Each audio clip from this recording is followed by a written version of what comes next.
Hello and welcome to your astrological forecast for the month of April 2015. What a very strong astrological month March was, and April really stands to be the same and to build upon the changes which happened in March, only naturally. Going a little more into depth about this eclipse portal that we're in. If you're watching this video just before the beginning of April, or even the first few days into April, you're within what is called the eclipse portal. Now, eclipse portals are very potent times for personal transformation, especially if you understand where the eclipse is affecting you personally through understanding your own birth chart. I got a lot of communications from friends, contacts, former clients in the days after the solar eclipse, reporting feelings of tiredness and exhaustion. And I had those very same experiences myself, to be quite honest. And probably the best way that I can explain this is, do you know when you're sick and your body needs to kind of cleanse something out, and you go through somewhat of, well, for lack of a better way to put it, a system flush, right? Well, it's kind of like a cosmic flush. Your psyche's adjusting to the changes that are going on. And as your psyche adjusts, so too does your body have to adjust. And we were dealing with a very powerful solar eclipse, exceptionally strong, and very powerful lunar eclipse starting in the beginning of the month on the 4th. Let's talk about some of the main aspects within the month of April that are going on, and then we'll touch on them a little bit more in detail, plus quite a few more, because there are a lot of aspects, a lot of very powerful aspects going on in April. The beginning of the month, there's a lunar eclipse in Libra, and the lunar mansion, or nakshatra as they are also called, of Chitra. Also, Jupiter will station direct this month, while Pluto stations retrograde. Whenever you see one planet going direct and another planet going retrograde, that marks a very pronounced shift. Then we have a new moon in Aries, new impulse, new beginnings, as well as at one point in the month, early on in the month, you've got Mercury and the Sun crossing the plane of the recent Pluto-Uranus aspect, the Pluto-Uranus Square. And the Mercury and the Sun will be traveling in close proximity as they make this aspect. So a lot of insight, because whenever you have Mercury and the Sun conjuncting each other, it brings a deep level of insight, because the Sun sheds light and Mercury is the messenger. So when they conjunct each other, it can bring a higher level of understanding as to what this solar eclipse has been about for you. No matter what I'm telling you about it, you've got your own personal process that's associated with it. And also towards the end of the month, Mercury and Mars forming a harmonious alignment to Pluto, a coming into power, a beginning of living in your power, living in your strength. And if you're already living in your power and in your strength on one level, which likely you are, it's a deepening of that process. So we're going to take a deeper look at the aspects at hand. So sit down, make yourself comfortable. Got quite a month in store and quite a lot of aspects to discuss. And we're going to kind of take it one section at a time, and we'll shift over now to the software so we can point out the key aspects to you. We start the month off with a harmonious alignment between Mercury and Saturn, known as a trine. Mercury in Aries will form a harmonious alignment with Saturn in Sagittarius. Mercury is in Uttara Bhadrapada, which is actually ruled by Saturn. And Saturn is in Anuradha, which it also rules. So very firm Saturnian energy that's connected with this particular aspect. This is going to take place on the 2nd. What this is saying to me is Anuradha is about the establishment of boundaries on one level. Also, Uttara Bhadrapada is about the unknown. There's a certain level of wanting to stick with the things which feel tried, true, and tested in your life in order that you can keep a firm boundary in place to kind of stave off that which is unfamiliar to you, and perhaps even well, a little bit scary. But the thing is you can't really keep that at bay as much as you might like to. And through our personal processes in life, especially when the universe wants to kind of toss us a big change, I was going to say a curveball, but a big change is quite often a curveball because it happens in an unexpected manner and usually shakes us out of those places that we're very stuck in. And this month, April, definitely has a very strong tendency to do that. So you have the choice when you're facing something that is unknown, which is you can either get dragged kicking and screaming into a change, or you have the choice of embracing that change wholeheartedly. I think over the course of the month, you're going to become a little more comfortable with doing so. I should also point out that on the very same day that Mercury is forming that alignment with Saturn, you've also got the Sun, also in Aries, forming a harmonious alignment with Jupiter, the Sun in Revati. Revati is the marking of the end of one cycle. The new cycle has not yet begun. So with Revati, there's always a bit of waiting and seeing and transition and having to go through a period of time where perhaps you're needing to be a little bit patient with the changes that are going on. Jupiter is in Ashlesha. Ashlesha brings wisdom, especially when Jupiter is there, but it's also an understanding of your potential and a tendency to become more comfortable within a new knowledge of yourself that you did not have previously. So it's good to move beyond those barriers that we were talking about before, but you want to do it to the level of security that you're feeling inside of yourself.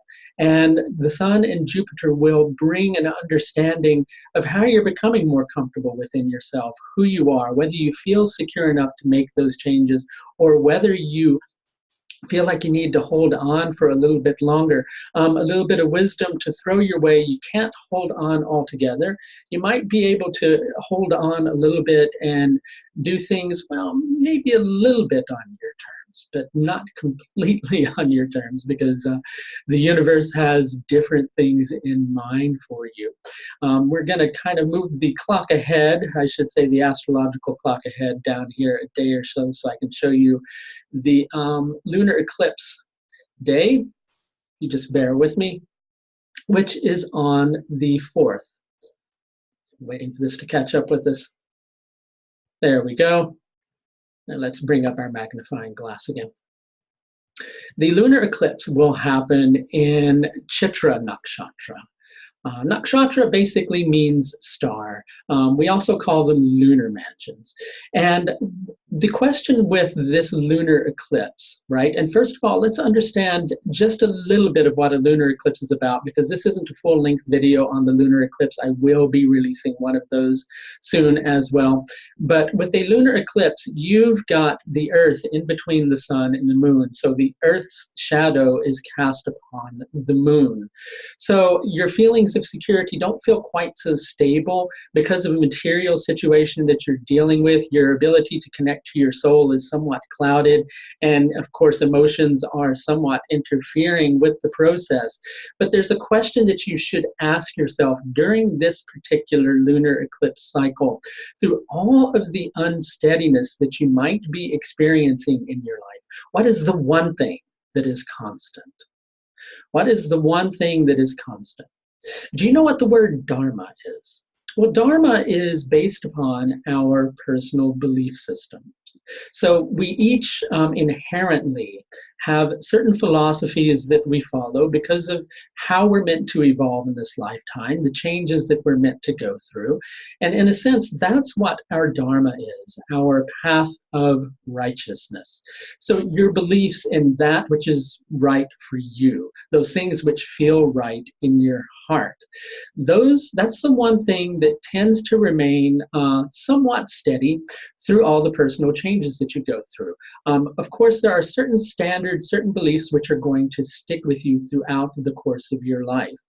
But when you let yourself become stuck on a particular loop, stuck with a particular belief, when the universe has come along and shown you that something else might actually be true to the contrary of what you previously believed, well, that might be the point where Dharma instead becomes dogma. And when it becomes dogma, then you might need to somewhat examine the situation that you're dealing with and question your beliefs, especially if your beliefs are being challenged. It's a good thing to look at. Sometimes when our beliefs are challenged, we look at our beliefs and we go, no, I still believe in that, because they become firmer and they become stronger. But occasionally we will do that and, well, we'll find that something new has shown us a bit of a ray of light, and we no longer believe the same things that we used to believe previously. Now, when we shift on to the following day, let's move the calendar ahead. We've got an aspect forming between the Sun. I'm just trying to get my magnifying glass up. There we go. The Sun and Pluto. The Sun and Pluto will be forming a tense aspect. Just as Uranus and Pluto formed a square, well, now the Sun is going to square Pluto. And then the following day, on the 6th, it's going to conjunct Uranus. Okay? While that's happening, you've got Mercury forming a harmonious alignment with Jupiter. This is bringing a deeper level of understanding to the changes that the Sun has brought about through its particular aspect. So basically, with the Sun forming its aspect with Pluto, there could be a tendency to be stubborn, a tendency to hold on to a belief system which is no longer true, and even perhaps a potential to project a false sense of strength, or even to present something to the world that is not your true face. And it's going to force you to take a look, because this is a square, and squares will bring challenges. Those challenges always resolve to a harmonious alignment, either to a sextile or to a trine, dependent upon the square. So the challenge will always bring some sort of growth or positive movement. That's the good thing about squares. But first, it's a challenge. Where are you stuck? And why are you stuck? And with Pluto in Purva Ashadha, again, the Sun's in Revati, so that's kind of a wait and see period where you're going through a process of self-discovery, a deepening process, because again, the Sun and Mercury are rather close to each other. Pluto's in Purva Ashadha. Purva Ashadha is going to peel away at the layers of the ego, especially when it's involved in Pluto. It's going to take you to some deep places that perhaps are making you confront some of your insecurities. And many of our deepest seated insecurities will revolve around our personal belief systems, and whether we're really willing to let go of that and embrace something that is somewhat unknown to us. Well, the Sun and Pluto are going to bring you that challenge. But there is a deeper level of understanding of where you're at. You know it's that you're secure enough to do so, because Mercury and Jupiter are going to bring you wisdom that enable that process on a deeper level. Again, with Mercury also in Revati and Jupiter in Ashadha, an understanding of your potential and understanding of the recent changes that you've been through and what it might all be about. All happens within the first week of April. Phew, boy, we're just through the first week. Okay. Now we're ready to move on to the following week. Let's get rid of the magnifying glass and let's move up to the 8th, where we're going to have the same aspect that the Sun formed with Pluto is also going to be formed between Mercury and Pluto. So following on the heels of the Sun's square with Pluto, you've got Mercury going through there, bringing a deeper level of integration, but also perhaps bringing a level of, well, what's the proper way to put it? When we confront our ego, we doubt ourselves. When we doubt ourselves, our self-esteem can get a little bit low if we let it. You don't have to let it. There's no reason to let it. All you have to do is understand that you're going through a process of adjustment. And because you're going through that process of adjustment, you have a couple of different choices. You can either let your self-esteem get low, where you're likely going to rebel against the changes that are happening, or you can go along cooperatively with the process and recognize that your dignity is not really something that can be affected as long as you're aligning with your soul, because in the soul lies the true dignity. So it's a process of, again, peeling away layers of the ego. And because you're taking that chance, you get to discover your potential. We're going to discuss some of the Pluto myths a little bit later on, because Pluto is also going to station retrograde, but we'll talk about that when we come to it. So Mercury, after it squares Pluto, then conjuncts Uranus, radical thinking, overturning the previous paradigm, bringing a new level of understanding, a new, deeper potential, a new, deeper strength, new, deeper self-esteem, because you're understanding yourself. And this coincides with Jupiter stationing before it turns direct and moves forward and allows you to expand in a particular area of your life. Wherever Jupiter might be transiting in your chart, it's going to let you expand in that area based upon the wisdom that you are integrating over the course of the 2 days that go on from the 8th, or I should say 3 days, from the 8th until the 10th of April. And then right after we have that, we're going to end up on the 10th of April with the exact conjunction between the Sun and Mercury in Revati. What this will bring for you is an understanding of what these changes were all about, and it'll give you an opportunity to look at the details of what you've been through and begin to make some plans on where you would like to head. Do remember, don't be too picky. You can be a little bit picky, right? Because you have to plan. That's only natural, right? But if you're too picky and too stubborn, well, then again, that's the ego taking back over. Again, there's a level of unknown that's associated with this, because this is close to Uranus. There's going to be a level of unknown, the unexpected. So if you think you know too much, Uranus is going to show you that indeed you don't know quite as much as you might have thought that you did. So it's good to be careful with that.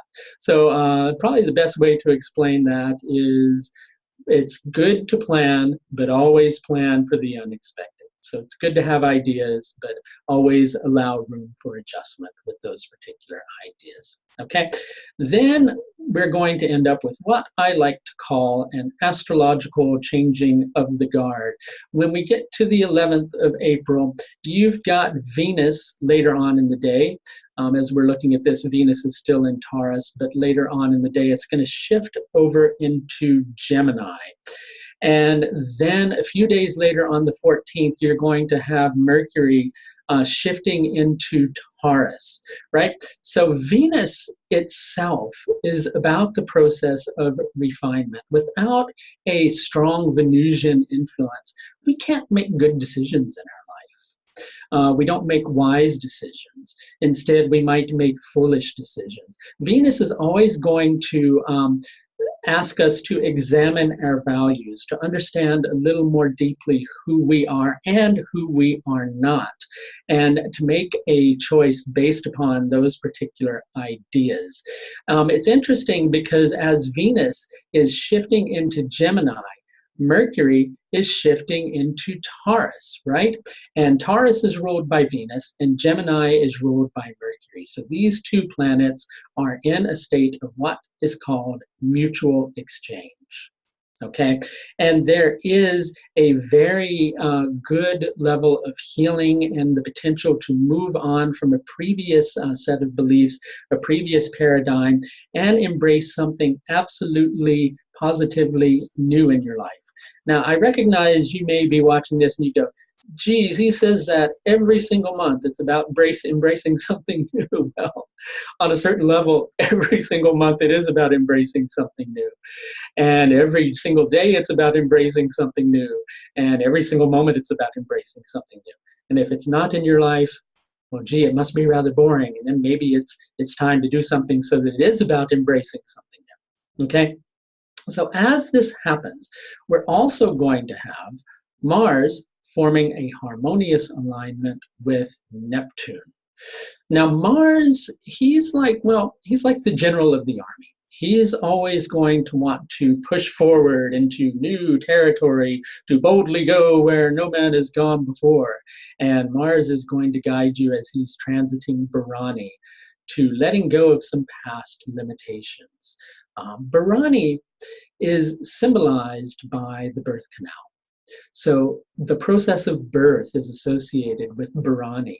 So letting go of something, you have to go through the labor pains. You have to let go in order to move forward. So transitioning from one phase of existence to another. Interestingly enough, Bharani is also connected with the Vedic deity Yama. And Yama is the god of death. He ushers souls onto the next realm. So you're being ushered onto the next realm. And there may be a little bit of confusion associated with this process. Certainly Mars is forming a harmonious alignment with Neptune, but a harmonious alignment just means that those two planets are working in harmony. And wherever you have Neptune, there's going to be confusion, potential, sometimes perhaps even a small level of delusion. I don't mean delusions of grandeur. That's my territory. But a sense of wrong thinking in association with something. And Mars is going to bring that clarity in conjunction with Neptune. This will be preceded by a level of confusion, like I was saying, but then some inspiring information is revealed to you because Neptune is in Purva Bhadrapada, where the idea is about elevation. It's about elevation, taking something abstract and bringing it into concrete form. The details will tend to become clearer as this is happening so that you can understand and move on. And as those details are revealed, they're more inspiring than you might imagine. But first, you're going to have to confront a certain level of confusion or illusion in terms of a previous level of thinking and form the capacity to be willing to let go of that. Just looking at my notes for the next aspect, which is going to be happening on the 15th. So let's jump forward a few days. 13, 14, 15. I know this is rather long, but let's cover all these aspects because that's a good thing to do rather than just kind of handling it halfway. I don't like doing things halfway. So Venus on the 15th is going to form an opposition to Saturn. And Venus is in Rohini. And Saturn is in Anuradha. Anuradha, again, bringing that sense of boundaries, but also that sense of loyalty or devotion to a particular standard within yourself. But Venus in Gemini and Rohini wants to bring growth. It wants to bring change. And there's a certain level of knowing that is associated with this particular Venus aspect, a knowing, a revelation that allows you to expand. But again, there's the fear. There's the fear of stepping beyond those boundaries. What will happen if you do? Well, what will happen if you don't? And really, I think that's what you maybe need to be a little bit more concerned about rather than what will happen if you do. Because the if you do has the cosmic support of the planetary alignments that are going on. Now, here we go. Up on the 17th, we've got Pluto stationing. Pluto stationing before he turns retrograde, an internalization process. Let's talk about the myths of Pluto, okay, and understand that. The main myth of Pluto is the one of Pluto and Persephone, okay? And Persephone was the daughter of the goddess Demeter, the goddess of agriculture. There's a few different versions of this story. I'm going to give the one that I like in association with this, and that one says that Persephone accompanied Pluto to the underworld. But she went there willingly. And while she was in the underworld, Pluto had his head turned for a moment, and Persephone ate a pomegranate. which she found down there. And Pluto turned around and was somewhat horrified by the circumstance and said, well, you shouldn't have really done that. And she asked why. And he goes, well, because since you ate that pomegranate, I'm bound by cosmic law to keep you down here in the underworld. So there was a big conference that went on between Pluto, Demeter, and the rest of the gods, whereby a deal was struck, where for 6 months out of the year, Persephone had to live in the underworld, and for the other 6 months, she could emerge above the ground. Now, those months that Persephone is above the ground, that's the months of bounty and harvest. When she's below the ground, that's when the earth is going fallow in order to prepare itself for the new seeds that are to be planted, right? So with Pluto going retrograde, there's an understanding of your potential, an understanding of a newly evolving set of beliefs, a different way of looking at things upon which you can build your future and your next course of direction. In association with that, we're going to have some more tense aspects, one going on between Mars, if I can bring up my cosmic looking glass here. Let's do that. There we go. Mars is going to form a tense alignment with Jupiter. So there's the desire to let go. There's the initiative that wants to, but you're going to find yourself confronting some of your insecurities again about doing so, about being able to move forward. This is coinciding. This Mars-Jupiter square is going to happen on the 18th. On the following day, you've got a new moon in Ashwini, and in, I should say, in Aries and Ashwini, which is going to bring movement, which is going to bring an opportunity for healing, an opportunity for refinement, again, based upon Dharma, based upon what is evolving for you and what is feeling right within in association with these particular changes. In addition to that, on the 19th, you've also got Venus forming a tense alignment with Neptune. Venus in Gemini, trying to make a refined decision, but the things with which you are most comfortable with and which used to make you feel inspired in the past are tugging upon you. And that makes it a little more difficult to let go and to actually move forward and explore fresh territory in association with this. Then from the 20th, we've got the Sun entering Taurus, a nice stabilizing energy that's going to be taking place. Once that begins to happen, let's move forward to that in our little astrological clock. And in association with that, as the Sun is moving into Taurus, Mercury is going to form the same tense alignment with Jupiter.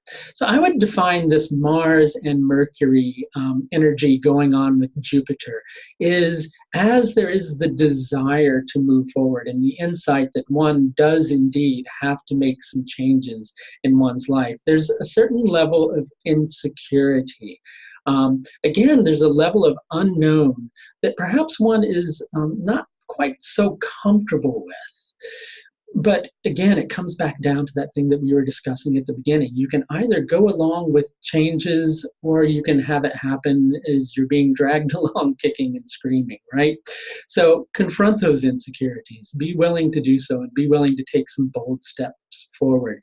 As this happens, Mercury and Mars, well, let's say this, last month in March, which is Mars's month after all, but I said Mars, not March. So last month in March, we had Mars forming a tense alignment with Pluto. Now Mars is going to form a harmonious alignment with Pluto. Both Mars and Mercury will form a trine with Pluto. Right? Brings understanding, you've confronted your ego, and that's the lesson of the Pluto myth that I told you about before. When we're willing to go into those, into that dark winter of the soul and confront our insecurities, then we emerge whole. Then we emerge more powerful. And that's the lesson of Pluto. Pluto will confront us. He'll take us to some very deep, dark places, but he always gives a little bit of a cosmic reward for doing so. So he's going to help you to, even more deeply than earlier in the month, understand your power and to form a firm foundation based upon this strength that you are beginning to understand. And the self-esteem that you were having a hard time dealing with perhaps earlier in the month, well, it becomes a lot easier because you trust that you've honored yourself. And you know that in doing so, you've ultimately done the right thing. Now, you may wonder, I always give very general assessments in association with that. Well, that's because I don't know your chart. I don't know your astrological makeup.